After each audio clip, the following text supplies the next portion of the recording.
तर सखींनो, आज आपण आलो आहोत पुन्हा एक नवीन रेसिपी घेऊन। आज आहे शुक्रवार, तर आज काहीतरी वेगळं म्हणून मी आज एक खिमा बनवणार आहे। तर इथे मी अंडी उकडून घेतलेली आहेत आणि कांदा चिरून घेतलेला आहे, टोमॅटो चिरून घेतलेला आहे, कोथिंबीर आणि हिरवी मिरची आहे। कसं बनवायचं ते, हे जे आपण अंडी उकडून घेतली आहेत त्याला आपण बारीक कट करून घेऊया।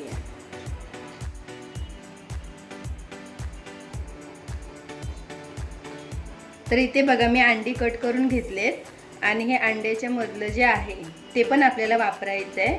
चला बघूया आपण कसं करायचं ते।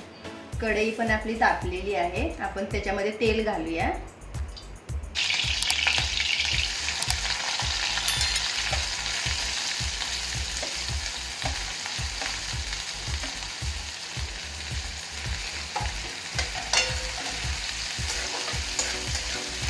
तर आता मी इथे टोमॅटो टाकून घेते।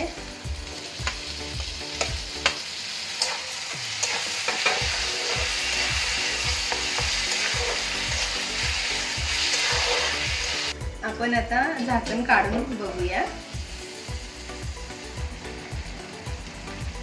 तर मसाल्यांमध्ये हळद, 1 चमचा लाल तिखट, 1.5 चमचा टाका म्हणजे तुमच्या आवडीप्रमाणे। इथे मी हा काळा मसाला टाकते घरचा, तुम्ही गरम मसाला हे टाकू शकता किंवा चिकन मसाला वापरू शकता, पण ह्या मसाल्याने टेस्ट खूप छान येते म्हणून मी इथे टाकलाय।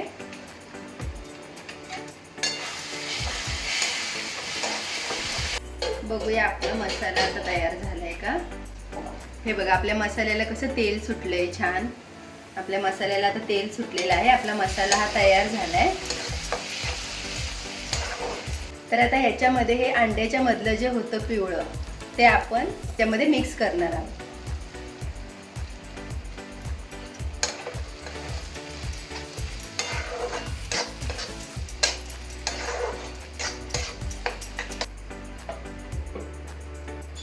तर आता आपण बघूया मसाला आपला तयार झालाय का। हा बघा, हाही मसाला आपला तयार झालाय, साईडने तेल सुटले। थोडंसं पाणी टाकणार आहोत, थोडंसं, जास्त नाही, कारण आपण एक खिमा म्हणा किंवा अंडा खिमा म्हणा ते बनवतोय। तर आपण हे थोडंसं असं ग्रेव्ही टाईप करणार आहोत, पण जास्त ग्रेव्ही नाही, थोडीशी। तर हे बघा आपण थोडंसं पाणी टाकलं होतं त्याच्यामुळे घट्ट अशी ग्रेव्ही तयार झाली आपली। तर आता आपण ह्याच्यामध्ये जे आपण अंडी उकडून घेतली होती ती टाकूया।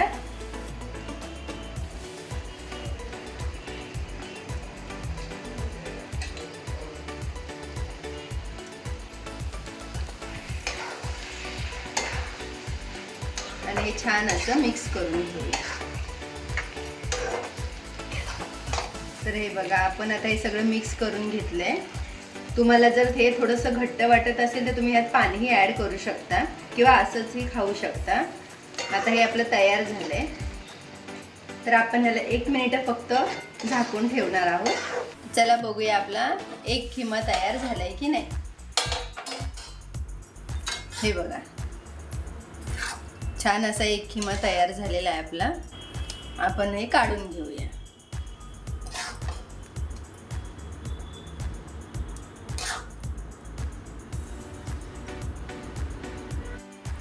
हे बघा तयार आहे आपला एक खिमा आणि मी इथे मसाला पाव केला आहे। तर तुम्ही पावाबरोबर पण खाऊ शकता, चपाती बरोबर खाऊ शकता किंवा तांदळाच्या भाकरी बरोबरही खाऊ शकता। खूप छान रेसिपी आहे, तुम्ही एकदा बनवून बघा, साधी सोपी आहे। आणि माझ्या रेसिपी तुम्हाला आवडत असतील तर कमेंट करा, व्हिडिओला लाईक करा, शेअर करा आणि सबस्क्राईब करा आणि फेसबुक पेजला फॉलो करायला विसरू नका।